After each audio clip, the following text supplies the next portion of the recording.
ইমান 10টা কারণে ভেঙে যায়। কয় কারণে? বলেন, মুখস্থ রাখবেন। ইমান কয় কারণে ভেঙে যায়? 10টা কারণে ভেঙে যায়। 1 নম্বর হলো শিরকে আকবার। বড় ধরনের শিরকি গুনাহ করার কারণে ইমান ভেঙে যাবে। কোরআনুল কারীমের আয়াত আল্লাহ নবী বলেন, আল্লাহ তাআলা কোরআনুল কারীমে সূরা মায়েদার 72 নম্বর আয়াতের মধ্যে বলছেন, ইন্নাহু মাইয়ুশরিক বিল্লাহ ফাকাদ হারামাল্লাহু আলাইহিল জান্নাহ। যে ব্যক্তি শিরকি কাজ করবে আল্লাহ তাআলা তার জন্য জান্নাত হারাম করে দিবেন। কি হারাম করে দিবেন? শিরকি কথা কর্মের কারণে শিরকি কাজ করে, বিশ্বাসগতভাবে শিরকি করে, আবার কথার কারণে শিরকি। 3 ধরনের শিরকি কাজ বাংলাদেশের মানুষ করে। আকায়েদগত, আবার হলো কথা কৌল, আর হলো ফেল, কর্মের কারণে শিরকি কাজ করে। যেই ধরনের শিরকি কাজ করুক না কেন, আল্লাহ সূরা মায়েদার 72 নম্বর আয়াতের মধ্যে বলেন, যেই ব্যক্তি শিরকি কাজ করবে, শিরকি কথা বলবে, আল্লাহ তাআলা তার দুনিয়া বরবাদ করে দেবেন, পরকাল তার জন্য হারামাল্লাহু আলাইহিল জান্নাহ, জান্নাত তার জন্য হারাম করে দিবেন। জান্নাত কি জন্য হারাম করে দিবেন? তা আমি যদি আমল করলাম কিন্তু আমার কথার কারণে শিরকি কাজ করে ফেলছি। শিরকি কাজ কাকে বলে? আল্লাহর সাথে শিরকি করা। আল্লাহর সাথে কি করা? শিরক। এবং শিরকি কাজ করার কারণে আল্লাহ কোনোদিন মাফ করবেন না।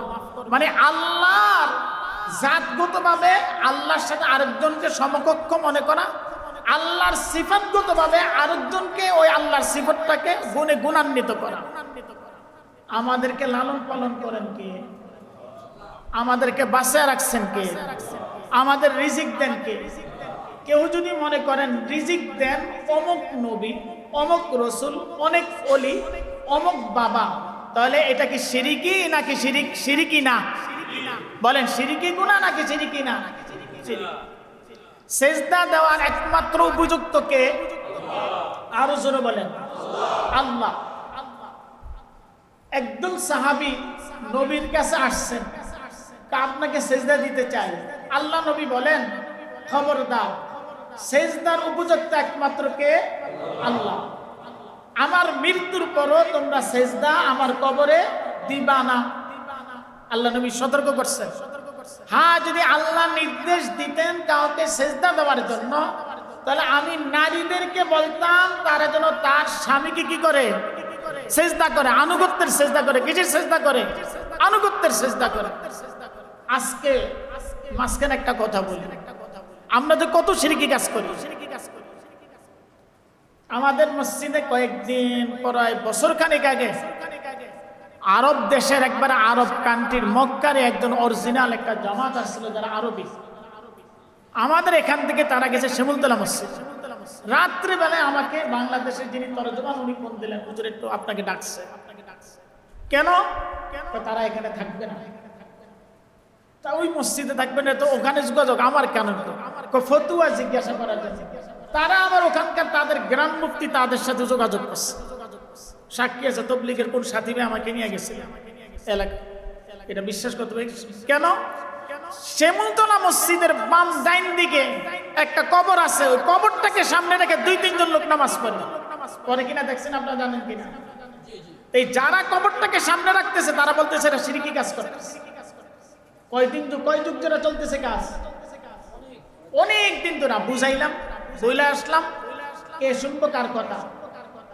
এই মসজিদ শিমুলতলা মসজিদ শিরকি কাজ। একটা কবর, মানে কবরটা বাহিরে, ওনার মুতাল্লির কবর মনে হয় এই এতটুকু বলে 2 জন বা 3 জন, যেই 3 জন লোক সামনে রেখে কবরে নামাজ আদায় করে, প্রত্যেকের শিরকি গুনাহ হইতেছে। এখন যারা দিয়েছে তাদের দাবি মুতাল্লি, ওনাদের কত লোক পুরা কবরটাকে মসজিদের বাইরে দিয়ে দেব, পুরা ওয়াল দিয়ে দেব, লাগলে 2-3 জন লোক কম দাঁড়াবে। কিন্তু যারাই কবরকে সামনে রাখে তারা বলতেছে যে তারা রইল না, তো পরবর্তী সময় গুলশান সোসাইটি মসজিদে রাত্রে চলে গেছে। এরকম অহরহর শিরকির গুনার কাজ আমাদের দেশে হচ্ছে কিনা? শাহজালাল রহমতুল্লাহের মাজারে যান, যে খাদেম, ওরে দেখা যায় সাল কুমড়ার মতো, দাড়ি নাই, মুছ নাই, কিচ্ছু নাই, বছরকে যুগ যুগ ধরে খাইছে। খাওয়ার পরে ওখানে গিয়ে মানুষ সেজদা দেয়, তারও সেজদা দেয়, খাদেমেরও সেজদা দিতে। খাদম রুকিয়ে দিত। যেই সরকার কর্তৃক খুব এলাও হলো, এটাকে মানে যে টাকা হয় এটাকে তালা মালার ব্যবস্থা হলো, এই তখন সব খারাপ হয়ে গেল।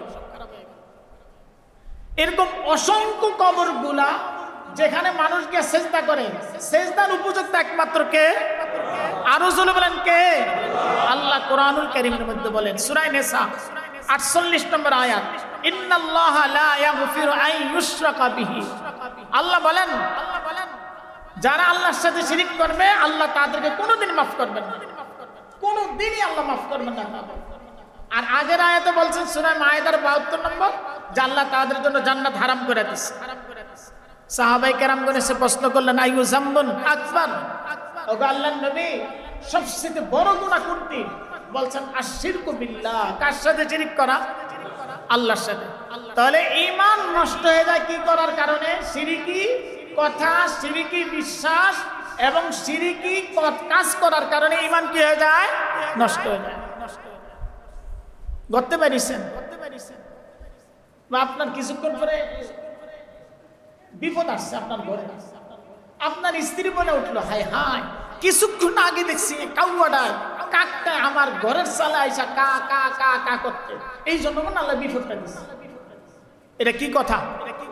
বলেন কি কথা? তা কাউয়ায় কা কা করবে না হা হা করবে? বলেন কাউয়ায় কি করবে?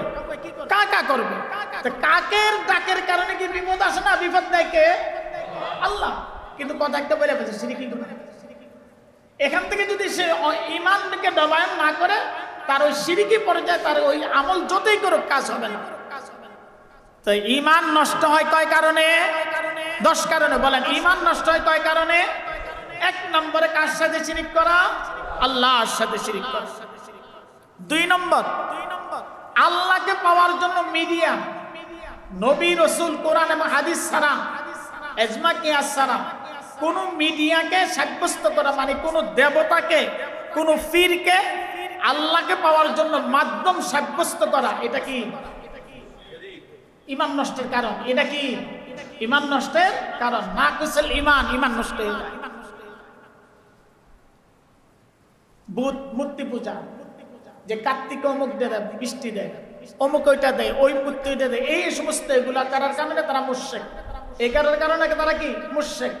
এখন যদি বলেন ছেলে দিছে, মেয়ে দেওয়ার মালিক আমার বাবা শাহজালাল বা শাহপরান, তাহলে তার কি গুনাহ হবে নাকি গুনাহ হবে না? এটা কি শিরকি গুনাহ হবে নাকি অন্য গুনাহ হবে? তার ঈমানকে নবায়ন করতে হবে। তার ঈমানকে কি করতে হবে? নবায়ন করতে হবে। আল্লাহকে পাওয়ার জন্য মাধ্যম দরকার, ঠিক আছে, এমন মাধ্যম না যে মাধ্যমের কারণে আমার ঈমান কি হয়ে যায়? নষ্ট হয়ে যায়। এটা গেল 2 নম্বর। 3 নম্বর মনে রাখেন ভালো মতন, কোন মুসলমান যদি সব ধর্মের লোকদেরকে বলে সব ধর্মই ঠিক আছে, তাহলে তার ঈমান নষ্ট হয়ে যাবে। বলছে কি সব ধর্মের লোকেই ঠিক আছে, মানে কাফেরকে কাফের না মনে করা, এটা আপনার কি গুনাহ? ঈমান নষ্টের 3 নম্বর কারণ।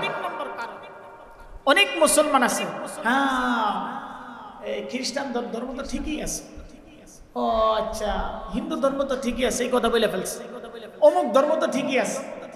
কাফেরকে কাফের না মনে করা, বলেন কি কাফেরকে কাফের না মনে করা, এটা হলো ঈমান ভঙ্গের আরেকটি কারণ। ঈমান ভঙ্গের আরেকটি কারণ, 3 নম্বর কারণ।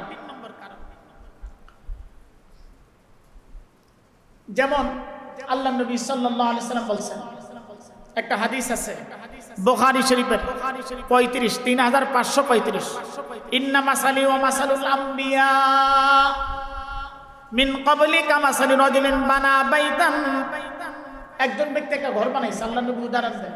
মনে করে একজন ব্যক্তি একটা ঘর বানাইছে, ঘর বানানোর পরে সুন্দর মতো ইট লাগাইছে, কিন্তু এক জায়গায় একটা ইট লাগায়নি। লাগানোর কারণে ফাহসানাহু ওয়া আজমালাহু, আল্লাহ নবী বলেন, বুখারীর হাদিস, দেখতে সুন্দর, দেখতে খুব চমৎকার, কিন্তু এক জায়গায় একখানি ইট নেই। মানুষ এটাকে জিয়ারত দেখার জন্য আসে। আমাদের বাংলাদেশে সিলেটে এমন একটা ঘর বানাইছিল, অনেক দামি, কত কত পাথর কত, অনেক আগে পত্র পত্রিকা দেখছি, দেখার জন্য আসে। কিন্তু আয়সা শুধু একটা তুটি ধরতেছে, হায় হায় এই সবটা ঠিক আছে, এখানে একটা ইট নেই। ইট না থাকার কারণে অসুন্দর দেখানো। আল্লাহ নবী বলেন পুরা ইসলামটাকে আল্লাহ তাআলা আদম আলাইহিস সালাতু ওয়াসসালাম থেকে নিয়ে আমি পর্যন্ত পুরা একটা নবুয়তের ঘর সাজাইছে। সাজানোর পরে আমি মুহাম্মদ রাসূলুল্লাহ বাকি ছিলাম, আমি আয়েশা ওই ঘরের মধ্যে ইটটা আয়েশা সম্পূর্ণ করে ফেলেছি। সুতরাং নবুয়তের দরজা কি বন্ধ? বলেন নবুয়তের দরজা কি? নবী আলাইহিস সালাতু ওয়াসসালাম বলেন আনা খাতামান নবিয়্যিন লা নাবিয়্যা বাদি, আমি সর্বশেষ নবী, আমার পরে আর কোনো নবী নাই। সুতরাং আমি হলাম সর্বশেষ নবী। তো এই নবুয়তের আপনার যে ঘর ওটা সমাপ্ত হয়ে গেছে। এখন যদি আরেকজন নবী দাবি করে আর ওই নবী দাবি করেনওয়ালারা যদি আপনি মুসলমান মনে করেন, তাহলে আপনার ঈমানের মধ্যে ত্রুটি আসবে। কথা বুঝতেছেন কি না? কাদিয়ানীরা নবীরে নবী মানে না। এখন যদি মুসলমান হয়ে যদি আমরা কাদিয়ানীরা মুসলমান মনে করি, তাহলে আমাদের কি থাকবে? ঈমান নষ্ট হয়ে যাবে। এইটা এখানে বুঝলাম। কোন কাফেরকে কাফের না মনে করা আপনার ঈমান নষ্ট হওয়ার 3 নম্বর কারণ। 4 নম্বর কারণ, রাসূলের আদর্শকে বাদ দিয়া অন্য কোন ব্যক্তির আদর্শ গ্রহণ করা বা উত্তম মনে করা। কেউ যদি এরকম করে তাহলে তার ঈমান নষ্ট হয়ে যাবে। বুঝতেছেন? রাসূলের আদর্শ বাদ দিয়া, রাসূলের সিরাত বাদ দিয়া অন্য কোন ব্যক্তির আদর্শ যদি গ্রহণ করে, তাহলে মনে করবেন তার ঈমানের মধ্যে কি আসবে? নষ্ট আসবে। কোন মুসলমান যদি রাসূলের তরিকা অনুযায়ী চুল না কাইটা বিদুর্মীদের রীতি অনুযায়ী চুল কাটে, কোন মুসলমান যদি মুসলমানদের নবুয়তের রাসূল সাল্লাল্লাহু আলাইহি ওয়াসাল্লাম আদর্শের পোশাক না পয়রা অন্যের পোশাককে যদি বিদুর্মীদের পোশাক যদি শর্টকাট যদি পছন্দ করে, মনে রাখবেন এটার মধ্যে ঈমান নষ্ট হয়ে যাওয়ার কারণ।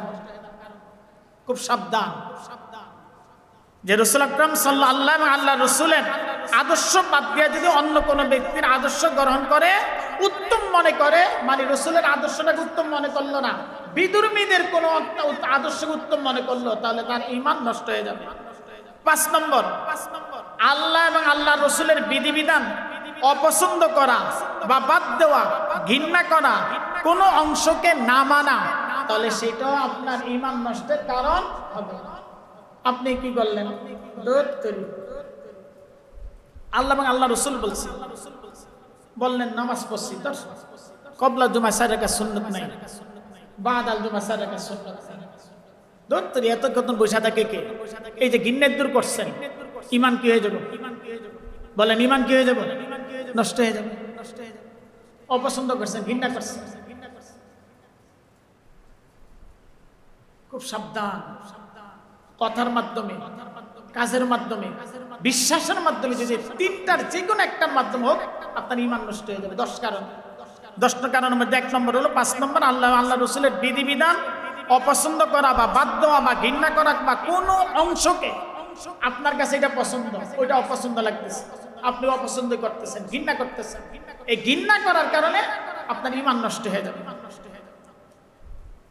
এমনি ভাবে 6 নম্বর, শরীয়তের কোন বিষয় ঠাট্টা বিদ্রুপ মস্করা করা। ধরেন দাড়ি, শেয়ারে ইসলাম, ইসলামের শেয়ার দাড়ি রাখা। দত্তরি দাড়ি কেন রাখবো? আল্লাহ দাড়ি ছাড়া বানাইছে, সুতরাং আমি দাড়ি ছাড়া থাকলে সমস্যা নাই। অনেক উদাহরণ এটাতে। দাড়ি আপনি দাড়ি রাখেন না, পরে রাখবেন, সেটা ভিন্ন কথা, কিন্তু ঘৃণা করা যাবে না, ঠাট্টা করা যাবে না, মস্কারি করা যাবে না, বিদ্রুপ করা যাবে না। যদি করেন তাহলে ঈমান নষ্ট হয়ে যাবে। কথাটা বুঝাইতে পারছি? রাখতে পারেন নাই, পরে রাখবেন, কিন্তু যারা রাখছে এদেরকে যদি ঠান্ডা করে ঠাট্টা করেন, মস্করা করেন, ঘৃণা করেন দাড়িকে, তাহলে ঈমান কি হয়ে যাবে? শুধু তাই নয়, শরীয়তের যে কোনো বিধান হোক না কেন, আপনি ঠাট্টা মস্কারি করছেন, মস্কারি করার কারণে আপনার ঈমান নষ্ট হয়ে যাবে। এটা 6 নম্বর কারণ। অনেকগুলো, এর মধ্যে প্রত্যেকটার আপনার আছে, কোরআন এবং হাদিসের একটা দালাইল আছে, আমি সংক্ষিপ্ত আকারে বলতেছি।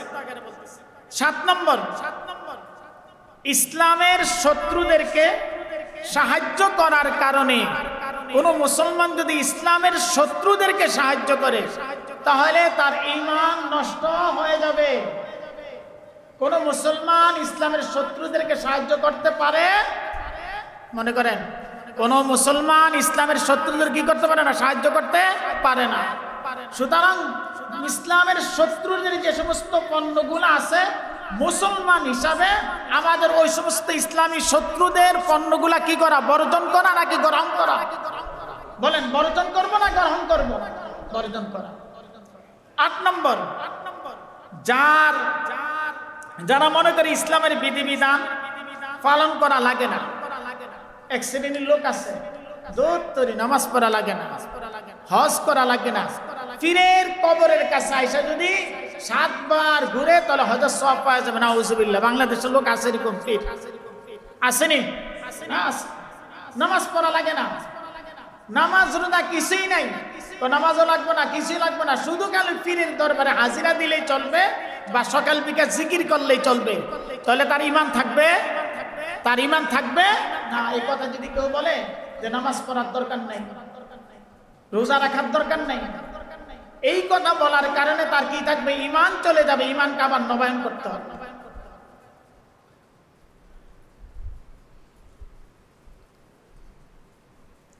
এটা গেল 8 নম্বর। 9 নম্বর, আরেকটা গুরুত্বপূর্ণ বিষয়।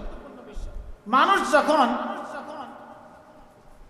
তার অন্তরের মধ্যে পশুত্ব স্বভাব এসে যায়, হিংসার কারণে, শত্রুতা করার জন্য বাহ্যিকভাবে না পারলে ভিতরগতভাবে কেউ যদি কারোর জন্য জাদু করে অথবা কালো জাদু করে অথবা জাদু টোনা করে, তাবিজ করে মানুষকে ক্ষতি করার উদ্দেশ্যে, তাহলে সেটার কারণে তার কি হয়ে যাবে? ঈমান নষ্ট হয়ে যাবে। এটার কারণে তার ঈমান কি হয়ে যাবে? হ্যাঁ, জাদু টোনাকে হালাল মনে করা, খুব ব্ল্যাক ম্যাজিক যেটাকে বলা হয়, এটার কারণে এখন ইদানিং মানুষদেরকে বহুত্বের মধ্যে বস করে ফেলে, কইরা তার যার নিজের স্বার্থ উদ্ধার করে ফেলে। ব্ল্যাক ম্যাজিক মানে মজলিসকে এমন কিছু কথা বা এমন শব্দের মাধ্যমে পুরা মজলিসটাকে ব্ল্যাক ম্যাজিক বলে, কইরা মানে আপনার থেকে স্বার্থ উদ্ধার করে নিয়ে নিবে। এই ব্ল্যাক ম্যাজিকের মাধ্যমে, জাদুর মাধ্যমে, টোনার মাধ্যমে বা তাবিজের মাধ্যমে কারো যদি কোনো ক্ষতি করে আর এটাকে যদি হালাল মনে করে, তাহলে সেটা কি? শিরিক, এবং তার ঈমান নষ্ট হয়ে যাবে। ভালো মন্দ যা কিছু কে করেন? আল্লাহ করেন। সর্বশেষ 10 নম্বর, আমাদের দেশে কিছু জন মুসলমান আছে বেখেয়াল ধর্মের ব্যাপারে। নামাজ পড়লে পড়লাম, না পড়লে নাই, রোজা রাখলে রাখলাম, না রাখলে নাই, ধর্মের ব্যাপারে একবার উদাসীন। মসজিদে আসলো, ঘড়ির দিকে 14 বার তাকায়, ঘড়ির দিকে কয়বার তাকায়? 14 বার তাকায়। নামাজে দাঁড়াইলো, মনে হয় না সে নামাজে পড়ছে, মনে হয় যে তারে টাইম না আইন না তারে মসজিদে ঢুকাইয়া দিছে, কতক্ষণ সে বাইর হইব। এরকম কিছু মুসল্লি আসেনি? হ্যাঁ, মুসল্লি এরকম কিছু আছে। আল্লাহ নবী বলেন, যারা মুমিন তারা মসজিদে এসে শান্তি পায়, আর যারা প্রকৃত মুমিন তারা মসজিদে এসে শান্তি পায়। আর যারা একটু মনের দিক থেকে অন্তর্গতভাবে মুনাফিক প্রকৃতির, এদেরকে মনে হয় যে আল্লে মাছের মতো, মাছের যেরকম পানিতে উঠাইলে লাফালাফি করে, ওই লোকটা এরকম মসজিদে আসে এরকম লাফালাফি ছটপট ছটপট করতে থাকবে, তো কখন যাবো, কখন যাবো, কখন বাইর হবো, কখন শেষ হয় না।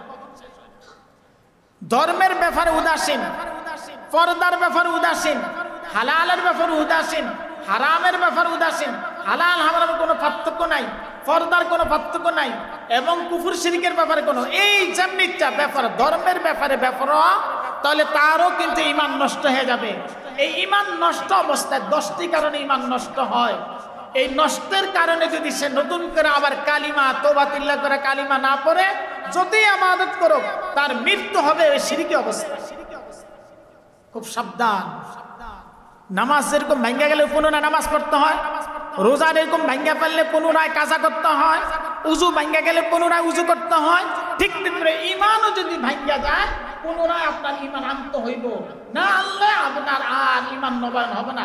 ওই অবস্থায় শিরকি অবস্থা আপনার মৃত্যু হয়ে যাবে। আল্লাহ আমাদেরকে 10টা কাজ থেকে মৃত্যু পর্যন্ত মুক্ত থাকার তৌফিক দান করুন।